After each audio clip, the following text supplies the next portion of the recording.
Operation Confidence proudly presents America's Invisible Heroes radio talk show.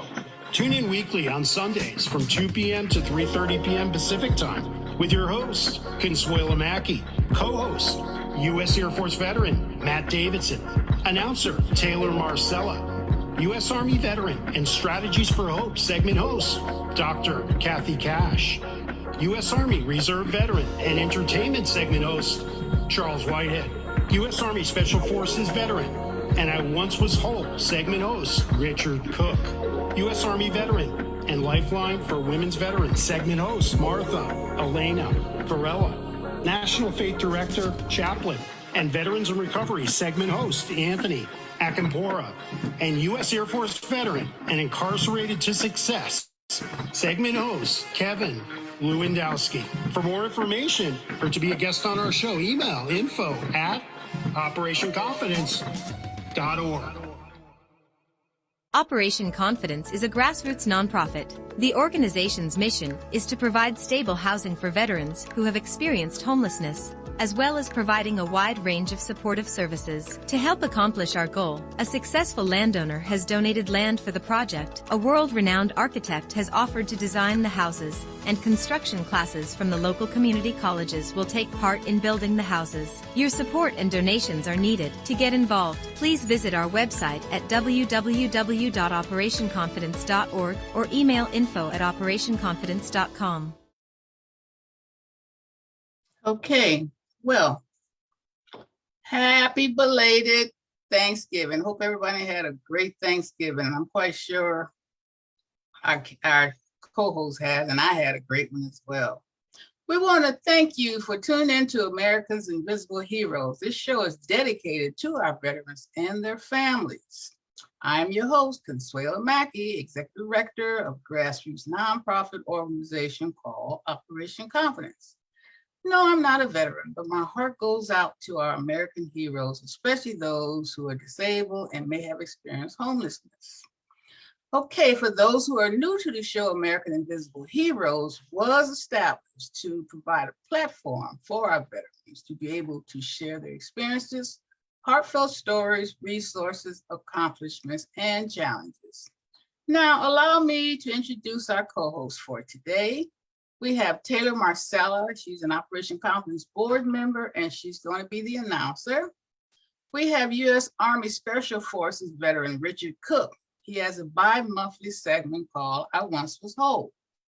We have Darcy Dijon. She has a monthly segment called Make Music LA. Then we have Sean Brown. He has a monthly segment called The Lone Coach. And last but not least, we have U.S. Army Major Anthony Smith Sr. He has a monthly segment called You Can't Keep a Good Man Down. Okay, let's take it away. Taylor, you want to introduce Sean? Okay. Sean Brown. Segment today is the importance of using a nonprofit in buying power. Sean Brown, branch manager at AMRES Mortgage Services Company, says whether you're buying, selling, refinancing, or building your dream home, you have a lot riding on your loan specialist. Since market conditions and mortgage programs change frequently, you need to make sure you're dealing with a top professional who can give you quick and accurate financial advice. As an experienced loan officer, he has the knowledge and expertise needed to explore the many financing options available. About AMRES, founded with a vision to build a company around the customer. Over time, AMRES, joined by like-minded loan officers and operation professionals, and now span the continental U.S. AMRES does business in all corners of the country with everyone from first-time homebuyers to seasoned investment professionals. Take it away, Sean. Well, thank you so much, Taylor. So today what I'd like to talk to everyone about or share with everyone is the beginning stages. So again, like Taylor said, I am in the mortgage business. I've been in the mortgage business for over about 20 years or so in different parts of the country. from the East Coast to the West Coast. I'm currently in Los Angeles, downtown Los Angeles. And from my experience, the best place to start when you're interested in purchasing a home would be a nonprofit organization. Now, why would I say to start at a nonprofit organization? The reason why I say that is because the nonprofit organization is going to give you education. So as a loan officer, our job is to educate you throughout the process of purchasing the home, but the nonprofit organization is to get you prepared prior to that. Okay, so yes, we as the loan officer, we're going to be, or we should be, educating you about the product that you're getting and so forth and so on about your personal experience. But the nonprofit organization is going to just give you basic education. Also, what the nonprofit is going to do, they're going to just really prepare you with stuff like looking at your credit. Okay, so because when you come to the bank or to the lender, we are immediately going to want to run your credit. Okay, so what you would want to do prior to coming to the bank or the lender is you would want to know what your credit scores are. Now, yes, there are lots of other ways to look at your credit. We have Credit Karma and a lot of these credit monitoring services, but those monitoring services don't always give you accurate numbers of what your FICO scores are. But if you go to a nonprofit, they should be in the closer to the vicinity of what your FICO score would be. The nonprofit will also just prep you on gathering your paperwork so that you understand what paperwork you're getting. And the nonprofit should also be educating you on products. Okay, so the nonprofit would also mention FHA and VA and what type of products that you should be looking for. The nonprofit will also guide you towards a lender. So after the nonprofit has gathered all your information, run your credit, taking a look at your income, and all those things, and gotten you prepared and talked to you about the loan that you're going to be getting, they will then direct you towards a particular bank or lender based off of the information that they've gathered. And what happens with that is because some banks or some lenders sometimes specialize in certain things, right? There may be a bank or a lender that specifically works with down payment programs. And so you as an individual, you may go to another place that may not necessarily do that. So the nonprofits are a great way to begin the process, all right? So actually, when the other thing about nonprofits is so that's the education portion of it. May I ask you a question? When you say nonprofits, what type of nonprofits are you talking about? Because Operation Common been a nonprofit since the year one. Right. I don't know if I can educate anyone on how to buy property. Correct. Yeah. So there are housing nonprofits. Correct. Right. So Operation Confidence is maybe military. Well, we're 501c3 advocating for individuals with disabilities, and that includes veterans. Correct. Right. So when the nonprofit, so there are housing nonprofits, and where would you find some of these? Some of them are as easy to find as your church, right? So some churches, some of the bigger churches, they actually have housing counselors or a CDC at the church. But yes, so we're not talking about just every nonprofit, because every nonprofit doesn't do this. So these would be housing nonprofits. Some of the more popular ones, or I guess I was not trying to name drop, but I guess we can name drop, I guess. So some of them that are like nationwide would be maybe Neighborhood Works is one that specifically concentrates on housing. Now, one that I worked with on the East Coast and on the West Coast is one called Operation Hope. That's one that's nationwide. But again, so there are big ones and there's small ones, just like everything else. But either way, they're all going to do the exact same thing, no matter where you go. They're going to take a look at they're going to pretty much do the same thing the bank is going to do. They're going to take a look at your credit and gather your paperwork, but they're going to do it. When they take a look at your credit, it's not going to affect your credit score. They're going to do what's called a soft credit pull. And the reason why the nonprofits are able to do that is because the nonprofits are not offering you any credit. So since they're not actually offering you any credit, when they run the credit report, it doesn't come up as an inquiry on your credit report. Okay, and sometimes people are trying to avoid inquiries on their credit report because those are things that can lower your FICO score if you go to a bunch of different banks or a bunch of different lenders or car dealerships or credit cards or wherever you may go. When you're trying in the process of purchasing, those are hard credit pulls, meaning when a credit card company or a car dealership or a bank, since they do have the ability to give you credit, they're going to run a hard credit pull. Now, what's happening as well is if you're interested in down payment assistance, because now since COVID has come around, there's been a big push on programs to help people.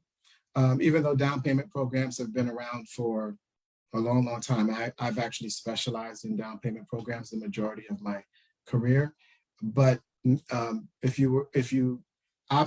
the buyer opted to go with a down payment program, the down payment programs actually require some sort of home buyer education. Now, home buyer education and the nonprofit portion that I'm talking about are two different things. The part I'm talking about with the nonprofit is just prepping you to get ready for home buying. But once you're actually in the process of home buying, you wanted to go with a down payment program, you're then going to be required to take some sort of home buyer education. Now, you can get home buyer education as well from a nonprofit, but you can get home buyer education from lots of different places. But most of the down payment assistance programs are requiring a certificate from some sort of 8-hour home buyer education class prior to you getting the down payment funds. And yeah, that was pretty much what I wanted to talk about. It's very, very important to get education. I'm very big on education, and I think that, and I really truly believe that the nonprofit should always really be your first step one in the home buying process. Sean, this is Dorsey. Operation Help, is it the same Operation Help that started at First AME many years ago? I don't believe so, no. That was John Bryant, I believe. Yeah, I'm talking about John Bryant. Is Yeah. it? They started AME? Oh, Yes, yes. I know they did start in Los Angeles. Right. Yes, I remember it well. Mhm. I remember. Is he still president? Yeah, he's there. That place is growing. I mean, Yeah. When this guy's you doing. said nationwide, I Yeah. was like, oh, that's fantastic. And particularly with people of color who we don't often have relatives who are passing down the house to us and the jewels to us. Right. So, and they're also not teaching us really how to make those investments. So where we go to have that conversation, I really want to know that or feel confident that the people that are talking to me about this are really giving me the straight scoop, because I know that's the biggest thing anyone's ever going to do is buy a home. Right. It's And your huge. credit is extremely important. I have a family member that's on top of all of us on credit. I mean, we're all in the 800s, and I mean, if he'll look in there and see if your credit score moves, we'll have to hear a lecture from him. But I mean, it's extremely important to have someone to help you with your credit score. So they're going to be checking that for sure. Huh, Sean? Yeah, that's the first thing any bank or lender is going to want to do. Take an application and run your credit. Right. Because if you can't, if the credit's not up to par, then there's You really can't nothing. pay the loan. There's nothing you can do. Right. So when lenders and banks, when we do what's called risk-based analysis, and the risk really is based off of your FICO score. So the higher your FICO score, supposedly the less risk you are. And so the less risk you are, you get a lower interest rate and so forth and so on. So you really want to do that prepping at the nonprofit prior to going to the bank, because God forbid you go to the bank and then your FICO score is not up to par, or it's up to par, but it's not high enough for you to get maybe the rate that you may be interested in. And those are the types of things that you can do at the nonprofit before you get to the lender, so that when you get to the lender, you're just ready, you're really, really ready to go. So the other thing I wanted to ask you about is I've been hearing that it's like you really have to keep something open, something that you're worth buying, because if you pay off everything, then you think that that's going to be great, but it actually you mean your credit cards? Yeah, that you really have to be paying on something. Like the more that you're doing, the better. I mean, that just boggles my mind that that's the way it is. Yeah, unfortunately, yes. Some of the older generation kind of had passed down, pay off everything, but that's not how you technically play the credit game. You want, in a perfect world, you want to have about 3 trade lines, because there's 3 major credit bureaus: Experian, Equifax, and TransUnion. So sometimes you may go purchase a car from like a small car dealership, and they may only report to 1 bureau, right? So we run all 3. So in the mortgage business, we do what's called a tri-merge credit report. So we will have all 3 of those bureaus in 1 report. But in a perfect world, to answer your question, you want to have 2 revolving credits and 1 installment credit. And what a revolving credit would be, or are credit cards, okay? Because they revolve, meaning you can adjust your payment based off the balance that you've charged.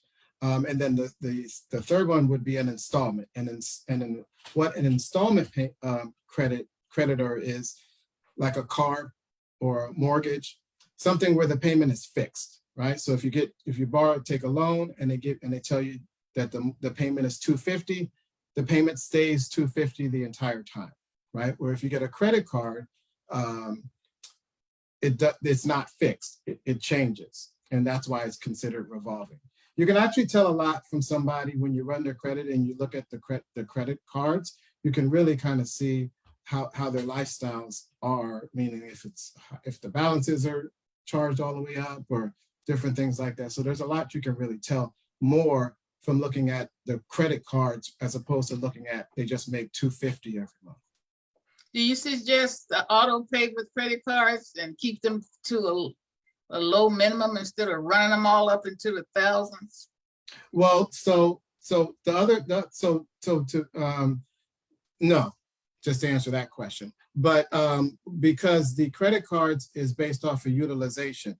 And so your FICO score goes up based off of your available credit. So the problem with purchasing a car, for example, is, let's say you purchase a car for $20,000, and I don't know, let's just say you put $2,000 down on the car. So now you've got a max credit limit of $20,000, and then it gave you a loan of $18,000. Well, that technically looks like a maxed out credit card, right? Because there's no real credit, available credit there. But if you get a credit card for $20,000 and you charge $500, well, now you have a lot of available credit. You see how the difference? And your scores go up based off your availability of credit. Right. And so that's why the credit cards work a lot better than cars or jewelry or whatever you may purchase that has that fixed. Now, those things work over time, right? So if you purchase a car, you have it for 5-6 years, that's good because now you've had that for 5-6 years, right? And as you've been paying it down, your available credit is going up because you're paying the balance down. On time. Right, but that takes years to do that. Whereas if you get a credit card, you can automatically have available credit. You just need to keep the utilization low. So to answer your question, Consuelo, you want to keep the balance. There's all kinds of algorithms that people say. About 30% is what they say of your credit limit. So, you know, if you have $1,000 credit card, you wouldn't want to charge more than maybe $300 on that card. Right. And to leave the, you know, again, enough available credit so that every month it looks like you have a lot of available credit, which would then help increase the FICO scores. All right. That was so informative. I hope everybody got something out of that. And we need you to come back as you will next month with more good information on how to establish your credit and what lending institutions to use as well, including yours. Mine. Yeah, I can really think. Well, where so are you know, you and what can you give us some phone numbers and addresses and stuff? Sure. So really quickly, so I prefer to I'm for this the general public. I'm recommending going to nonprofit organizations to do that prep work. But myself, the way my company is structured, I'm able to do soft credit pulls. I'm able to do, I can put in algorithms into, after I've run your soft credit pull, if it's not up to a certain number, we can plug in a number and the system can tell us exactly what you would need to do, whether it's paying down a credit card, getting a new credit card, paying off a collection account, whatever the case may be. So I can do those things myself, but I'm just for the sake of this video, I'm for the general public, I'm recommending, you know, go to a nonprofit. But yes, I am located in downtown Los Angeles. Let's see, like they said earlier, my social media handles are the Loan Coach. So you can find me on Instagram and Facebook on the Loan Coach. My number is 213-291-4486. And You have again, to repeat that. Sure, 213. Slower. You're Slow. going too fast. Okay, sure. 213-291-4486. Is there an extension or that's direct? No, that's actually my direct line.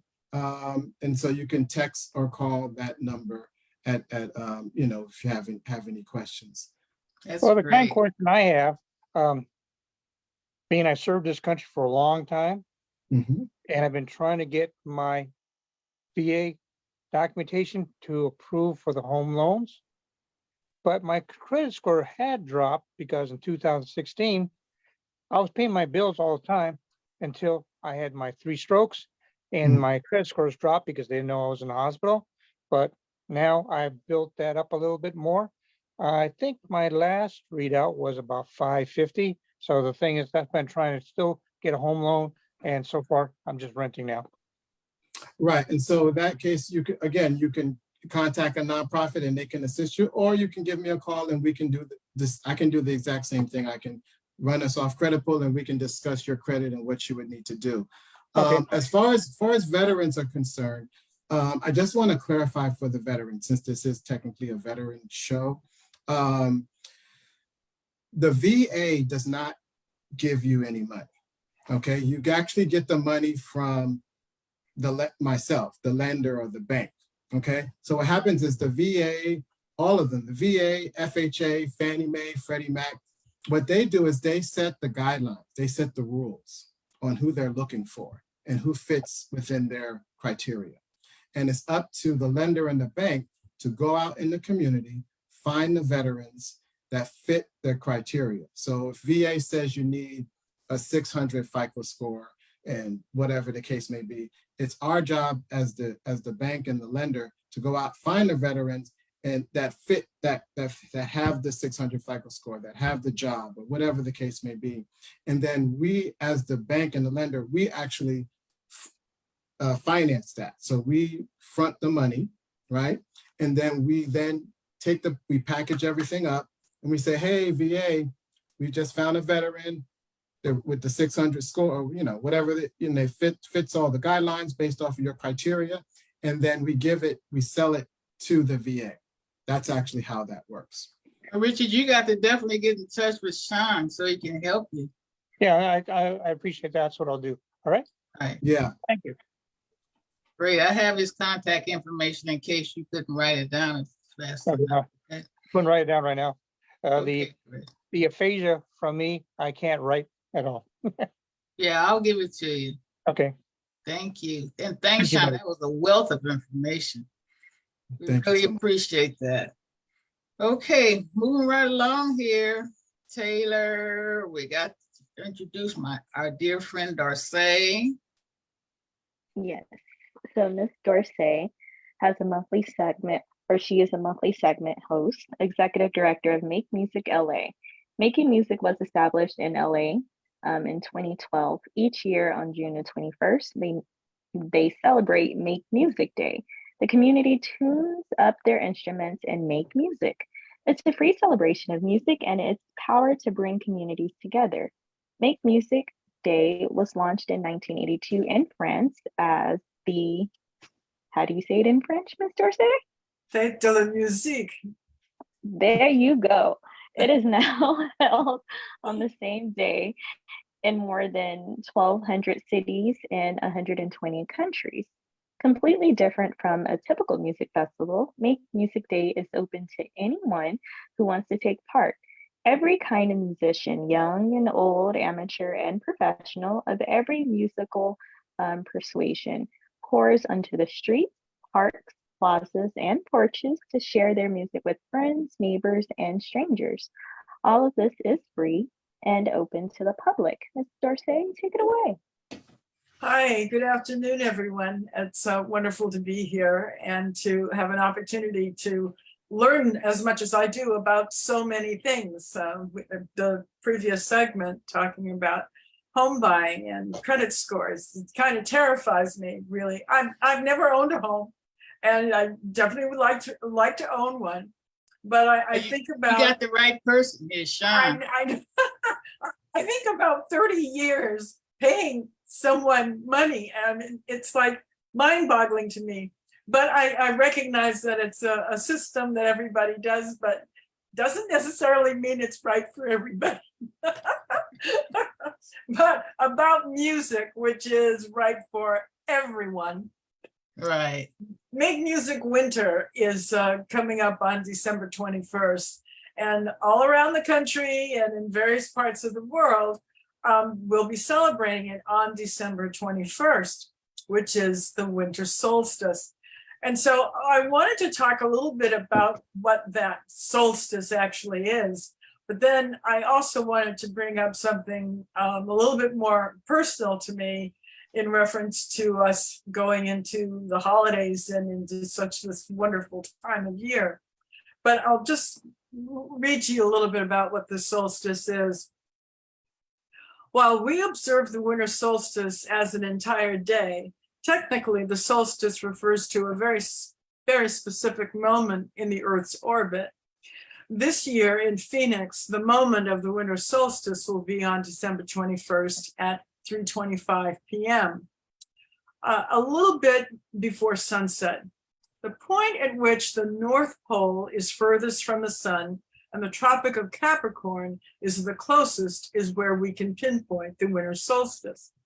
The summer solstice reverses these conditions. It occurs when the South Pole is furthest from the sun and the Tropic of Cancer is the closest. I'm going to go on to another little section. The winter solstice can be sinister. While many cultures have traditional ways of celebrating the winter solstice, some say that the day is controlled by spirits with bad intentions. Much like how we think about Halloween. Celtic traditions include lore that the solstice was a time for troublesome spirits to walk the earth, as does ancient Germanic lore. Zoroastrian reflections on solstice warning of being it a long night full of evil spirits.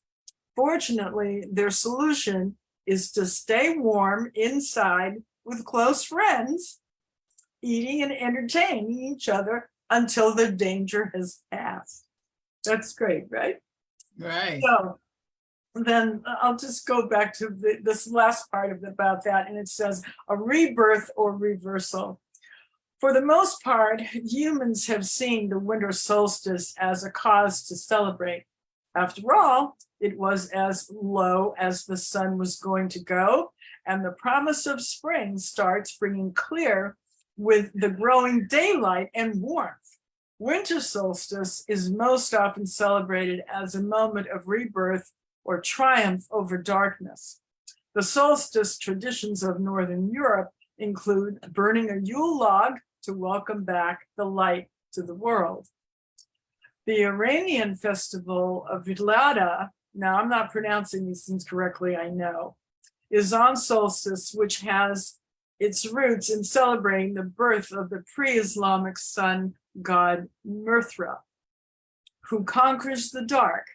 Druidic traditions hold to a similar tale, wherein the festival of Alban Arthen marks the death of the year's old sun and the birth of a new sun, meaning S-U-N and not S-O-N. The solstice is the swing point between darker and lighter days, and so it is also celebrated as a time of reversal. Ancient Rome marked the day as Saturnalia and celebrated it with a festival that overturned most social orders. Households would appoint an emperor or a misrule, and masters would serve their servants. Drinking mischief and taking on new identities with costumes and masks were all a part of the celebration. Well, we wear masks and costumes for Halloween. We don't wear masks except now we have to wear them sometimes all the time to go out. But I want to talk just for a minute about the past years and the people that we've lost. And that music certainly is something that we have in whatever that we're doing in life, all of our celebrations, the birthdays, the parties, the parades, everything, music has to do with it. But this, what I'm going to say now, don't anybody get mad at me and think it's controversial. It's not, but I just want to remember all those who are not going to be home for the holidays. And we've had these terrible shootings in, Colorado Springs, Columbine, in Florida, here in Los Angeles, all over the country. We seem to be hurt by the homegrown terrorist. And all of you who've been in the service, you've served your country and you've taken care of us and protected us. You have learned how to operate these weapons. And I know that you must have some feelings about how this country has allowed these weapons to get in the hands of the general public, just to do harm. So I just wanted to take a moment to remember all of those young people and children who go to school thinking that they're going to go home and see their parents and they don't ever see them again. And parents who have to live with losing their children, and folks going out to have a good time with friends and not going home to their families. This to me is something that I hope no one's mad at me for taking a moment to have this conversation. No one would be mad at you. No, this is heart touching. Well, I just feel that you who have used those weapons to protect us, and you know how awful you feel and what trauma you've gone through when you come home. Right. And here we have now all of these families that are suffering, and there really is no help for them. There is no help for them. But I would ask that whoever you pray to, your God, Allah, Buddha, Jehovah, get together and have some prayers, and let's change this. We've got to change this. Right. There is no respect for those weapons, and we just need this to stop. I respect that. You're so right. God bless you for that, girlfriend. Now, it's changing the subject to a lighter version. Tell us about the winner, Make Music LA. Well, Make Music LA this year, we're going to have a wonderful celebration in Silver Lake. And it will be happening in other places too, but right now I'm not really sure where that's going to be. But at the Sunset Triangle Plaza in Silver Lake, which is on Sunset Boulevard in Los Angeles. And by the way, folks, this is national. So you can actually go to our website and be able to see all over the country where other, Make Music winter events are taking place. And it'll be singing, there will be some parades, people will be taking out their musical instruments and just playing them in the street. And then there will be events like this where it'll start at 1 o'clock and go to 4 o'clock in the afternoon. But everything is live now, so you'll be able to see what's going on in Chicago and Seattle and in other parts of the country. So if you would like to be a part of this, anybody can be a part of this. You do not have to be a professional musician or singer or dancer or whatever. You can participate in this. And that's what's so great about it, is that it is open for everyone. Everyone is invited. If you wanted to share a screen, I can show you what the poster looks like. And you don't have a video, huh? Because it was very intriguing when I went on your website and brought it up, and how Make Music LA is what's it all about. I'll tell you what, we'll put together video for you, and we'll send it. We'll do it before the holiday. Okay. So you'll be able to. Well, you'll be able to see. I'll do something before the 21st. Let's say. Okay. That. I'll come back and do it before then. That'd be great. Yeah, because it's quite festive. It's absolutely a wonderful event. So to contact you is how? You're gonna put up the flyer, right? Oh, I'm trying to get it here. Let's see, what do I do to do that? Uh-oh. You should have sent it over to Taylor, our tech girl. Yeah, that I certainly should have done. Oh boy. Let me see, where am I? That's okay. Why don't you look for it? I hope you're gonna be around, and then we'll show it after we move on. Can we do that? Yeah, we can do that. Okay.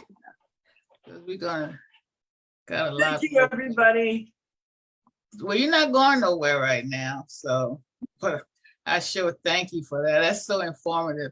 And I haven't attended it yet, but it seems like it's a lot of fun. Something like when we were ringing the bells for the roses, huh? Yes, definitely ring the bells. Yeah. Taylor, while Darcy is looking for that, can you introduce our next segment host? All right.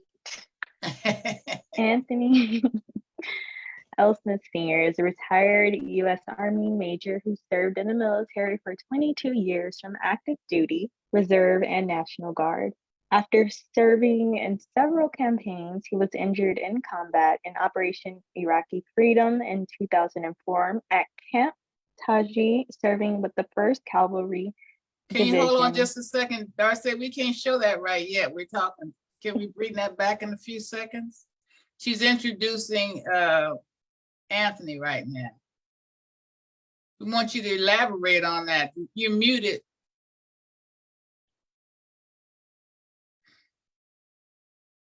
Can you hear us? You're muted. Sorry about that. I didn't realize it was going to show up. I was trying to figure it out.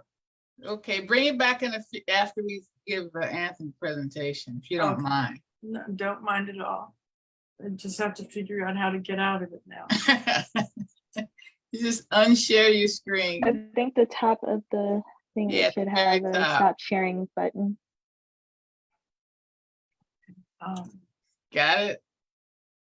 There you There go. we go. You can do it. Yay. Okay. Okay. Continue with Anthony. Iraqi freedom in 2004 at Camp Taji, serving with the 1st Cavalry Division, 39th Infantry Brigade, BMMC, Special Operation Infantry Quartermaster. On April 24, 2004, he was injured in combat during an attack on Camp Taji forward operating base. A rocket-propelled grenade was shot into the camp and directly struck him on the right side of his body. He was then hit by 4 .50 caliber rounds and a mortar round landing several feet in front of him. He sustained several life-threatening injuries, and after 2 years of recovery, he went on to get involved in sports and later was relieved of his duties as chief of police and forced into retirement because of unjustifiable medical reasons. Tony then turned back to martial arts and reopened his own martial arts academy. He is a para-athlete in several sports and has currently won several championships, and a member of the World and National USA Para Taekwondo team.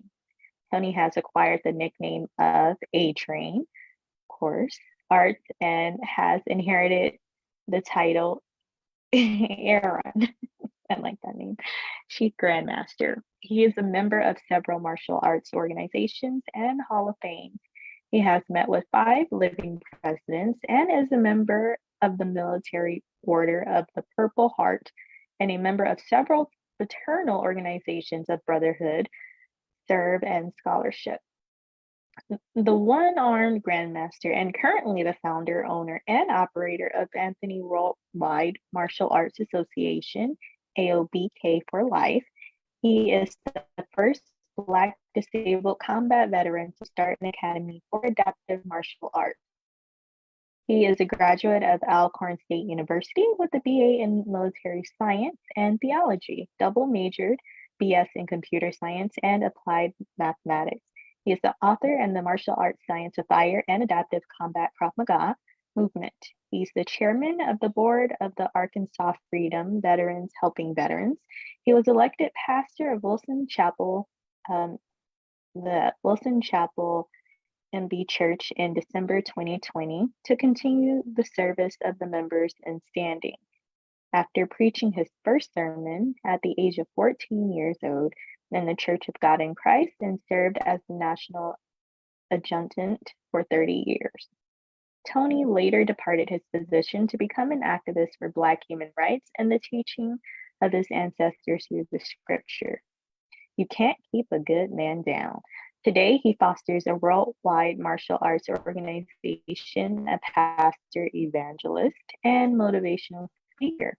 He is married to Taniko and has 6 children: Jasmine, Alexis, Anthony Jr., Jasmine again, Elena, and Braylon. Please welcome Major General Anthony Smith and his segment, Never Give Up. But before you start, Tony, can you lead us in a short prayer? Yes, I can.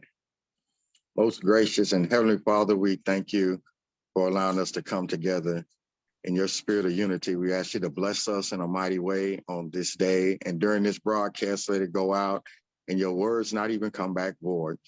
Father, we ask you to reach out and touch those that are not here right now. Look over one of our co-hosts, Charles, as he deals with what he's dealing with, and allow the Spirit of God comfort him in the midst. Father, we ask you to look over Sister Genesis, who is on life support right now, that we offer special prayer for her as well. And Father, touch each one of us that are on this broadcast right now, that your word go out and information go out and people receive it wholeheartedly, able to improve their lives and give them strength in the midst of everything that's going on in this country. Father, strengthen the families going and coming, and continue to watch over us in a special way. And we'll ever give you the glory and the praise in all things. Amen. Amen. Amen. Thank you. Wonderful. So tell us about you, my friend. Well, let's get it right. This joy that I have, That's the right. world didn't give it to me, and the No, world can't take it away. No matter what we're going through in life, we always have to remember to stand tall in battle in the midst of everything that's going on. And even though I was injured and went through a whole lot of things, I want it to be a living testimony to everyone. No matter what you're going through, God is able to do exceedingly abundantly. Wherever you place your faith, you got to always believe there's something bigger than you to help get you through your situations and help you keep the joy of life and live it wholeheartedly. I suffer from several different types of injuries that I deal with every day outside of the chronic pain, that I find comfort in everything that I do, from the para-athletic sports all the way to just recently climbing the Empire State Building, hitting all 86 floors, baby. all right. Yeah. And, You didn't send us any pictures of that either. I want to see you oh, climbing. I got to get y'all some pictures on that one. Yeah, you have to send them over to us. That's exciting. Yeah. And I think what's amazing with all your injuries, one arm, you don't let that stop you at all. There's a lot of people that would just lose all hope, I mean, you just truck right along and at the same time give all praises to God. I love you for that. Oh, thank you. There's a scripture that I was given when I came out. I was in that coma for 62 days. When I came out of coma, there was a particular scripture that came to my mind, and it says that God doesn't put nothing on you that you cannot bear, that he has not prepared a way of escape for you.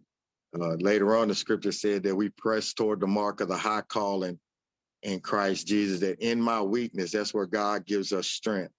In our weakness, that's where God lets us know how powerful he really is to help us get through situation. And having a good mind, back in the day, I'm an older guy, they say a mind is a terrible thing to waste.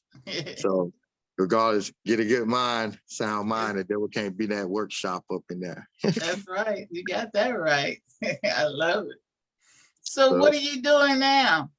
I mean, you in your studio. I mean, you have to show us some of your martial arts too. We want to see some of your videos or your actual classes that you have as well when you come back. You'll be back next week, right? Be back next week. I have we did a feature video of my martial arts school, and I get that video for you. Oh, it's been translated to Spanish as well, and there's some companies using it as a motivational tool. Oh wow! See, yeah. And who sponsored the Empire State Building climbing? What was that all about? Challenge Athlete Operation Rebound. My Italian manager, Nico Mangalongo, got me involved in that. They were kind of like shorthanded on some people wanting to climb the Empire State Building. So I said, I'll give it a shot, and made it up the Empire State Building in 49 minutes and 38 seconds. Really? Oh my goodness. Were you tired? For a whole week. That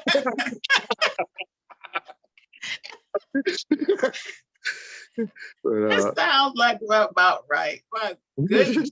And how did you get down? You had to climb all the way back down? I got to use the elevator to get back down. Okay, yeah. So we climbed up, we took the elevator back down. And there you go. So how many people was in that group and who made it? Were they all individuals with physical disabilities, veterans? There was 11 of us with physical disabilities, and all of us made it to the top. Even we had a guy, one of the guys that was totally blind. He made it up all the way. So all us guys with disabilities made it, and some of the ones without disabilities, watch us pass them along the way.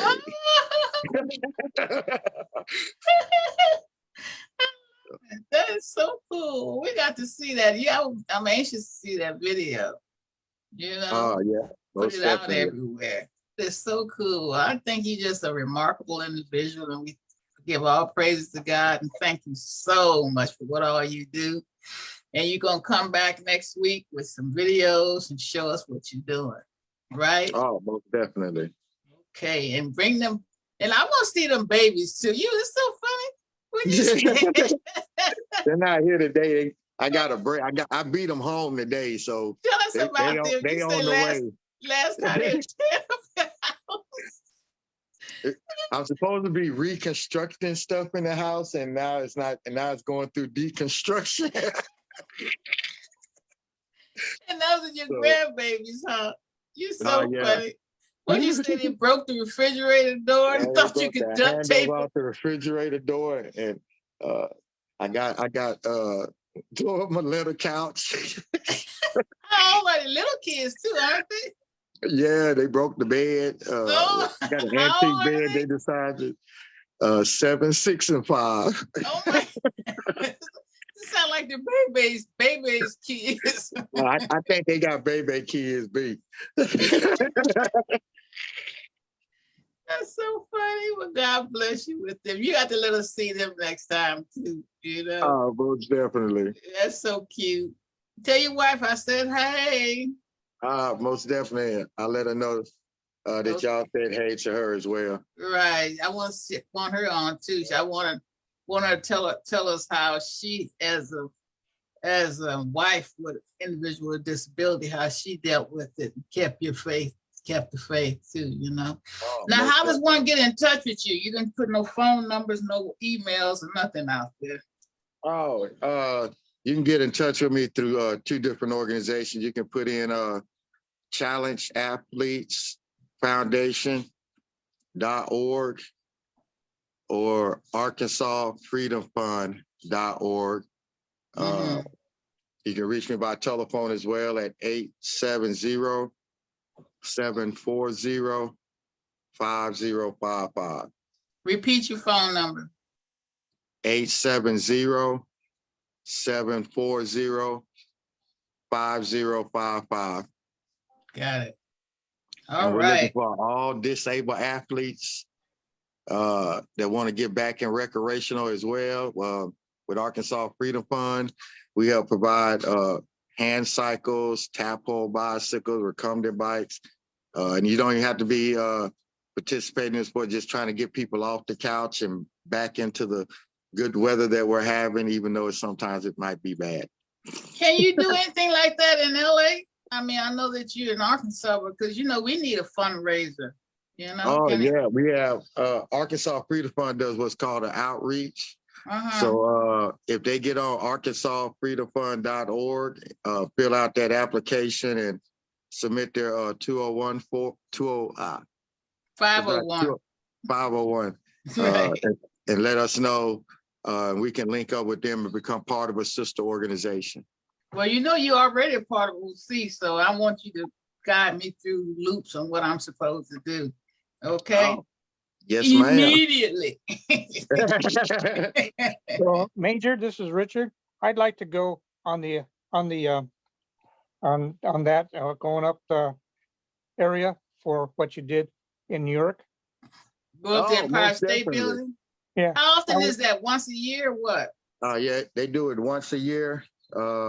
And we try to find people that are willing to climb up the building. And it's also a safe climb too. So like every floor is set up. So like if you really can't get up the floors, they take you back down the elevators, and you have up to 2 hours to do it. And, it's pretty fun. Have 2 hours to get up there too. How many stairs is this Empire State Building?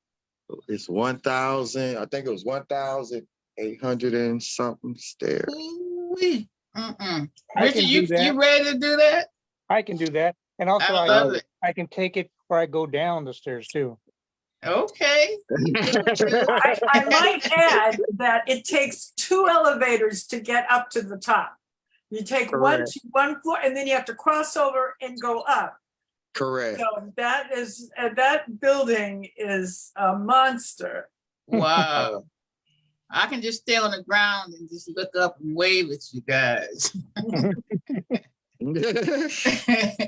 But Richard, you get his information because we're going to get Anthony to come here and put on, not the Empire State Building, but put us on a challenge Yeah, okay. event. Also, I wouldn't mind doing the adaptive martial arts either. Oh, yeah. And definitely I also do Zoom Okay. for martial arts for those that can't make it to where I am. So Yeah, like if that's you get me that important. information, we could train together on Zoom. Okay. All right. Thank you. That'd be great. I kind of want to do that too. You know, I had a brown belt at one time, but if you don't continue practicing, you forget everything. Yeah. Unless somebody's chasing you. You'll be surprised what muscle memory you have when you get back. Okay, yeah. See, all gotta come back to me. Somebody come and say boo too fast. I can handle it after that point, but I do want to be updated though on what the new skills are. Okay. Yeah. Thank you so much. I know you probably got to go. Sean, I think you got to go too. You look restless, but I know you got a busy schedule too, but I look forward to you coming back too, in case you have to sign out, or if you can stay on, we appreciate that too. I'll be on here. Okay, you gonna have a guest next week, you think? Yeah, I have a guest with me next week from Okay. Kappa Lambda Chi Military Fraternity Incorporated. Who is get that? Some more veterans involved. His name is Leon Smith.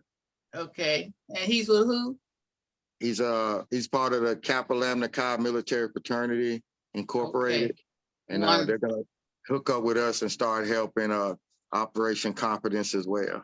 Oh God, yeah, we need your help immediately. Okay, great. Thank you so much. Now we're moving right along here. Richard, yours is surviving the odds. You want to take it away, Richard? Okay.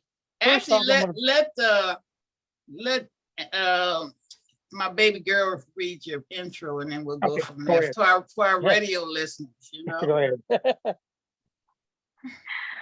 Okay, so Richard Cook, surviving the odds. He's been through the worst during his time in the Army. When he was injured in 1975, that made a hole just below his left knee. In 2000, he was diagnosed with cancer. In 2006, broken neck and broken back. In 2016, my Lord, Richard. 2016, 3 strokes. 1 major stroke and 1 massive stroke in the brain causing vision loss. The lower part of his brain, the dark area, is the worst part that caused the most brain damage in all the areas, and he was unable to physically walk since then. You're breaking up, Taylor. Been triumphant. Can you hear me? Okay. Can you repeat that last sentence? Since then, breaking up again. I don't know which one. The lower part of the brain, the dark area, was the worst part that caused the most brain damage in all of the areas. And due to that, he was unable to physically walk. Welcome to the show, Richard. Thank you very much. Wow, Richard, you're a champion too, you know? Yeah, I've been through a lot. I still continue. Yeah, and you know, I want to say something about Richard. I mean, Richard literally is an athlete himself. How many miles do you walk, Richard? I've been doing about 16 miles a day. And paralyzed at one point on your left side, right? The strokes caused me a type of paralysis known as bear with me, I have to let the brain recycle. Neuroplasticity. That's what it is when you have strokes and you're weak on one of your sides of the body. Mm-hmm. Like that. But that's kind of what has happened. But let me take a break right now. No disrespects. I'm still going to go ahead and talk about Jasmine with her daughter Genesis. And I'm still going to say a prayer for her. So Jasmine, you're going to be taken care of by the Lord and Jesus. And I pray for you and to have your daughter Genesis be able to go through a full good recovery from what she's gone through. Amen.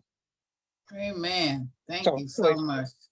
All those areas are recorded on the records for the Army, which is now at the holdings area back somewhere in Indiana or so, for what I've gone through.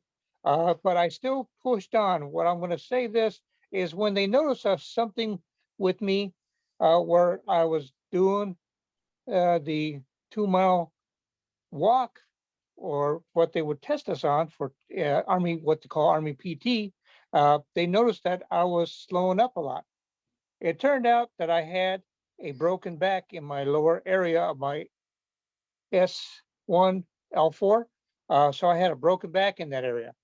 So here at the VA, they analyzed that. The surgeon analyzed that and said, no, we can't operate because it's too close to your spinal column.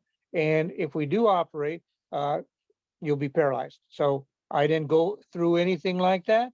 But also I work with everybody who is paralyzed, like the areas of various type of programs, just to let them know that I'm in the same position. Although I can walk, even though the broken back is still present, I can still do the walk. So that's why I continue doing walks like the 16 miles, because I want to still stay there in that same area of mentality to show them I found ways to still find ways to get around and do walking. So that way they can look at that. Even stroke survivors. Now, stroke survivors also have gone through much of what I just said. And I'll show you in here, look at the very bottom of the screen and you'll see the white circle. That's the area that I had the strokes, the major stroke in February, then the massive stroke in June, and then a stroke in my eyes somewhat caused me vision loss. They're still looking into that. I just saw the stroke doctors just the other day. They're still going to look into that and see what has happened to the eye. So I'll know a little bit more from what they diagnosed from that. But anyways, right there, when you look down, that's white circle. That's the area of the brain damage. So, and the brain damage caused me other areas as well too. And I speak with some difficulty. You may not notice it, but I'm speaking because I do have aphasia. Now, aphasia is the difficulty from the strokes to be able to say your words. Some people have more difficulty. I've seen the rebound, and I can speak in that same aspects to get my words out, where others are having trouble. And they also have other conditions from their strokes as well too, what's also known as dysarthria, and much, much more. But the point is, I had to find ways to rebound. Now, I say that as well, too. The VA locally here at West Los Angeles want to put me in their newsletter that comes out sometime the month of December, which is also with photos showing what I've done to be able to rebound and then rebuild myself. And that's kind of short aspects right there. If there's any questions, just let me know.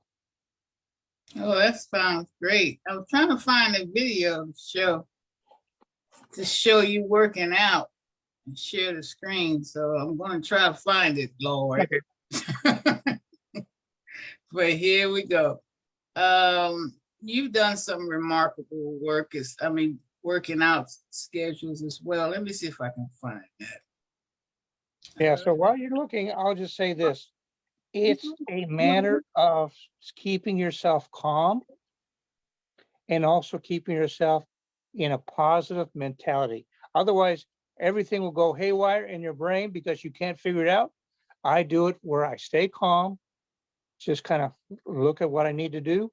Then it comes back to me enough to where I can go ahead and make things happen in a positive way. Okay, here we go. We're going to try this. Hey, are you a member of Operation Rebound? I should be. I'd like to. You sure should be. We're gonna Hook make him you a up. part. Okay. We'll hook you up with that. Right here at the bottom right, that's me doing the push-ups. Now, as I I did showed get him, on that. I showed him at the VA for what's known as Creative Arts Festival. I showed him I could still do the left side, which was the one arm push-up. So I did that to show them that I have rebound and rebuilt myself so I can do the one arm push-up. And that's what I was doing in aspects with that video that you're going to show right there. Okay, I don't know where it is now, so Well, I'll tell, We've seen it. if you can find it, I'll show you which side it is on in that video right there. Yeah, But I'm looking I've for done it. that. I've also climbed. There was a place at the Blind Rehab Center for a little event for people who have areas of disabilities from their strokes, which left them with vision loss. And they had a climbing wall. So I went and climbed on it, went all the way to the top. Of course, what they do is they don't let you climb back down. They just kind of have you where it's like jumping off into when you're airborne or something, you drop, you're just jumping off in a plane, but they bring you back down. So that's why I did that as well. The other thing that they were a little surprised with my vision loss, I was hitting bullseyes at their archery range. So that part has kind of bounced back. And as I mentioned, I participate with the Creative Arts Festival here at the VA, West Los Angeles, and I end up having several of the photos that I've taken, and many people thought they were paintings, but they were photographs. But so anyways, they're at the headquarters VA back east somewhere, and they're having that judged on. So I'll know soon, sometime probably in the month of December, I'll know soon if I got one of them with praises or all of them. I'll find out soon at that point. So if that happened, but they did tell me my presentation that I did showing how stroke survivors can bounce back took second. Well, no problem. If it takes first sometime in the future, I don't mind. But anyway, I took second on that. So as I'm speaking right now, I was doing the same thing at West Los Angeles VA. That's wonderful. Well, you're a role model as well, you know, and this is what we're trying to, we are showing our audience is that despite your disability, you can still make it happen. You know, Yes. Just don't give up, you know, and you guys are the perfect example. Here's Anthony with his profound disability and you with yours, and you have yet to give up. And so many people just wind up on the streets because they can't handle it, you know, including veterans and individuals.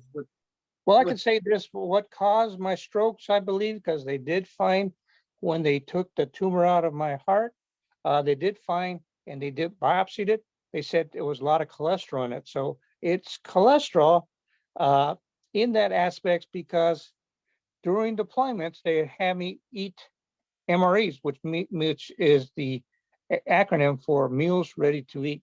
So about those meals ready to eat back in 1995 and through 2006, I'm sorry, through 2000, they were not calibrated right. So what you were eating on deployments were meals ready to eat had a lot of cholesterol in them. So the packs What had a about lot you, of cholesterol. Anthony? Did you experience that too? I had not really didn't experience that from the MREs. I mean, with the food you were eating. Oh yeah, with some of the food I was eating from the MREs, it did cause some digestive issues that I got. That's too bad. Here they want you guys to go out and fight after you have a wrong diet, you know? Yeah, so now what I'm doing is trying to go around with VBA, Veterans Benefit Administration, to show that that could be part of the PACT Act in regards to having the cholesterol, because the Army doctors said, why is your cholesterol so high? And why is your blood pressure so high? I just told them, I don't know, but they never gave me any statins. The doctor here at the VA said statins weren't out until about 2008. So that's too late for me. I had the strokes though, because I still didn't know in 2016. Well, God bless you guys. I'm just proud to have you part of the show and to be able to share your experiences and be able to encourage others to, like you say, never give up, Anthony. You know, and you as well, Richard, saying, once was whole, beating all odds. I think you guys are absolutely amazing. And also I've been telling people, don't give up or don't quit. That's That's right. it. That's right. And I Well, got we're some winding down the friends. show now. I want to let them know I got some friends that help out too that are in Texas that I want to connect you with. I Oh, don't know if you please. knew it or not. I had 22 strokes and Really? lost. That's how I went blind in my right eye. But I've been going through a lot of treatment with them. That's been helping with some of that stability. Yeah. With my vision and balance. And I Yeah. would love for you to get in contact with them. They deal with brain injuries Yeah. across the board there in Dallas, Texas. Yeah, I'd because love for you to meet them too. I'm blind in my left eye. That's on the Social Security Hey, diagnosis from the doctor. And well, I'm we blind can in get my left together eye. and have two eyes among us. Blurred in my right eye. But I can I'll, still take, I'll I hook still that can up take for you photographs. guys. Exchange each other's phone number and email address. That's Oh, absolutely. yeah. Well, And make sure they Consuela, come on the show too, Anthony. Yeah, Consuela, can I'm gonna I see say if I can something? get Doctor come by. She's real busy. I'm gonna see if I can get her on the show because she does great work with Right. brain injuries and stuff. She has her own clinic and everything. Oh, really? Oh, how wonderful. And some of your colleagues that are suffering as well and beat the odds, you know? That's And, so inspirational for everyone. Well, okay, so we winding Well, down now. Consuela, can I say something really quick? Please. I just wanted to mention the VA loan.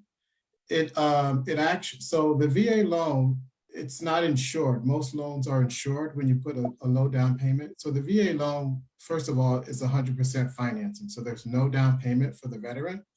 But if the veteran is disabled, at least 10% disabled, they only need to be diagnosed to be 10% disabled, and they don't have to pay what's called a funding fee. So if the veteran is not disabled, they have to pay this funding fee. So let's say you qualify for 300,000, the funding fee may increase that 300,000 to 305 or something like that, because that's how the VA actually funds that product, the loan itself. But if you're disabled, or at least 10%, again, there's no funding fee. So just to point that out So you'll be able to help Richard get a house?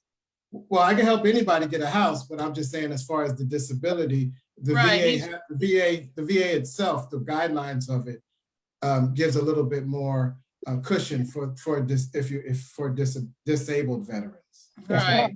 I'm 100% disabled. Okay, well, I'm gonna hook you guys up because you definitely. I want to see you. And it you does work.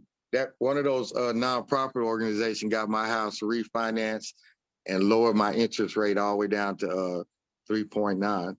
Really? Excellent. And I'm licensed to do business in 50 states. So I'm not only licensed here in California. Oh, wow. You guys can call me anywhere in the country. Brother. Anywhere in the country, we can do VA loans or any types of loans that you'd like to do. Well, we're gonna hook that up too, Anthony. Yep. Got a lot of veterans, and also you, Richard. You got a lot of veterans that would love to have this information as well. See there, Okay. Sean, I knew you had to come on the show and give all that wonderful information. You see there? That's my buddy too. How far we go back? What, 10 years, 15 years, like me and baby girl here? It's funny because when you were doing that screen share, it looked like you showed that event when you were at the convention center. Probably did. I don't know. We don't even have a, it's so long ago that we don't even have a convention center. I mean, not a convention center, it was at the sports arena. Sports arena, LA right. Sports Arena. There is no LA Sports Arena anymore. No more. That was a long time ago. I'm gonna have to show that video again though. Taylor was there. She was an itty bitty then though, huh, Taylor? Did you ever, before we sign off, Darcy, did you find the flyer? You want to show that real quick? You muted. Let me see if I can get it back. Oh, you just as bumble as I am. I don't know what the heck I was showing. I got to get some additional lessons in that. Okay, here we go. I think it's gonna happen. There we go. See it? Okay, so tell us about this. This takes place on December 21st, huh? Right, it's Wednesday, December 21st, so from 1 o'clock in the afternoon until about 4. It may go a little bit later, but as it starts to get dark out there in the park, they're probably going to close up everything. But it's just a day where you can celebrate with your family, your friends, and as I said, any kind of music is welcome for this. We are actually planning to have a blessing, a Tongva blessing on that day, but we're still working on trying to get that to happen, which would be absolutely wonderful. It's perfect, the winter solstice, to have a blessing from the indigenous tribe here in Los Oh, Angeles. that'd be wonderful. Yeah. Yeah, and why I work with a lot of people from Tonga. Ah, awesome. Awesome. Until I seen your website and brought it up on YouTube, I was kind of confused on how Make Music LA really took place, because when you say Make Music LA, you think about everybody bringing out instruments and playing all at the same time, and you couldn't understand who's playing what and when, but No. it's actually groups, and individuals as well, but each one has their own time to Oh yeah, I mean it's open. Usually, the largest one is June 21st, and we've had Metro events at Union Station, at some of the these satellite stations can have music and performances, as well as unusual places, cemeteries. wow. Yeah, I mean it's anywhere can be a venue for music. And I think that's one of the beauties of having it here in Los Angeles. We've got so many incredibly talented people. And so it gives, musicians an opportunity to come out and play. But one of the major things that we are working on doing, though, is having an opportunity for musicians to get paid to play. On this day, traditionally, the majority of musicians are not paid to play because they're in their community and they're coming out to play as part of the celebration. But for example, when I ask a musician to come and play, and then I'm making sure that that musician is paid for the performance on that day or any other day.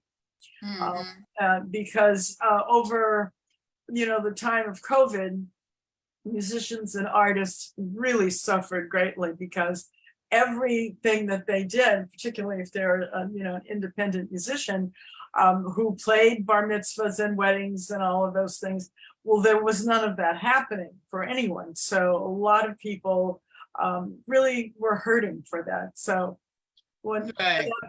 so we've got to pay musicians. So if you have an opportunity to pay a musician, pay a musician. Okay, can you bring the screen back now? Yes. Okay. I can do that. Thank you. There we go. Everybody. Thank you so much. Well, we're going to start saying goodbye now and thank our guests and co-hosts for coming on as always. And Taylor, you take the closing comments and I'll sign off. Yes, ma'am. Before Miss Connie closes the show, I would like to remind our viewers and listeners about our amazing advertisement rates. We have 20 and 30-second advertisement slots available. Please email info@operationconfidence.org for more information and visit Operation Confidence's website at www.operationconfidence.org. Go to our resource page for some amazing resources. I would also like to inform our viewers and listeners about Amazon Smile. When making your next purchase on Amazon, please go to Amazon Smile and type in Operation Confidence in the Choose Your Organization donation box. Amazon will make a small donation to Operation Confidence. And to get involved in Operation Confidence Tiny Houses project, visit our website and send us a message on how you would like to be involved. Lastly, to our viewers and listeners, we would like to inform you about Operation Confidence's Positive Redirection Team, which is a group of male and female veterans who are mentors, having overcome similar challenges and situations, transitioning back into mainstream society. To be connected or become a team member, email us at info@operationconfidence.org.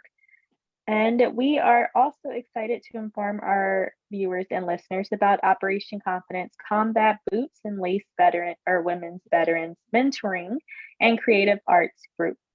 Zoom meetings will take place the first Saturday of each month. To get involved, please email info@operationconfidence.org. Okay. Yeah.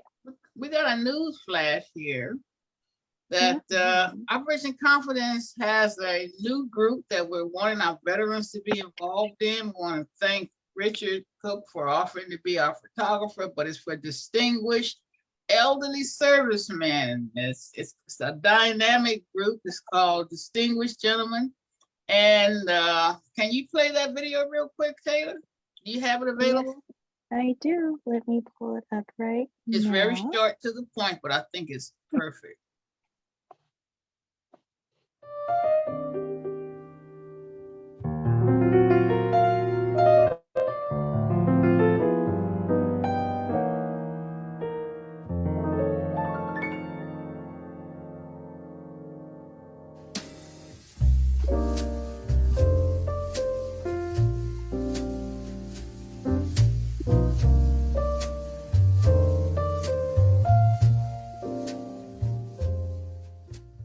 So there it is. We're making it happen. So Anthony, I want you to get some of the guys involved for me, please. Okay. And we're going to make this work. And that's what I was intending on sending you, Sean, but I'll make sure I text that to you as well. You may know some colleagues who want to get involved as well.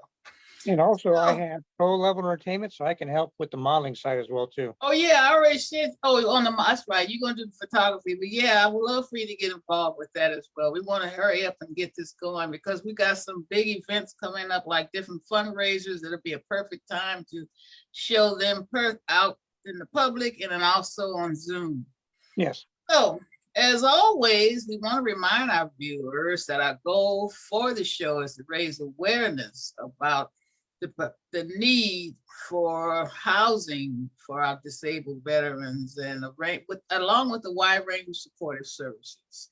So we want to ask you to please contact, if you want to get involved, go to info@operationconfidence.org to get involved in our grassroots efforts. So we want to thank you. Oh, and by the way, please don't forget to subscribe to our American Invisible Heroes YouTube channel. We have now, last time I think we had like 70,000, a couple of weeks ago, we have over 80,000 views and it's rising up every day. So some people are listening to us. It's getting more exciting than ever. And we're also proud to let you know that we do broadcast on the Block 105 satellite radio. It's a 2-hour show every Saturday from 10 to 12. We're on Spotify and we'll soon be on iHeartRadio, Apple, Google Podcasts, and Radio Public. So we're moving right along here, guys. So I want to thank you so much for coming on today and listening to what we have and seeing what we have to show. And we want to thank our guests for coming on and our co-hosts. And we're going to say goodbye. And we're going to let our baby girl, Taylor, to give our closing song, and bye-bye now. Operation Confidence is a grassroots nonprofit. The organization's mission is to provide stable housing for veterans who have experienced homelessness, as well as providing a wide range of supportive services. To help accomplish our goal, a successful landowner has donated land for the project, a world-renowned architect has offered to design the houses, and construction classes from the local community colleges will take part in building the houses. Your support and donations are needed. To get involved, please visit our website at www.operationconfidence.org or email info@operationconfidence.com. Okay, well, bye-bye, everybody. Thank you. Bye there. Bye now. See you next week. Those that'll be back.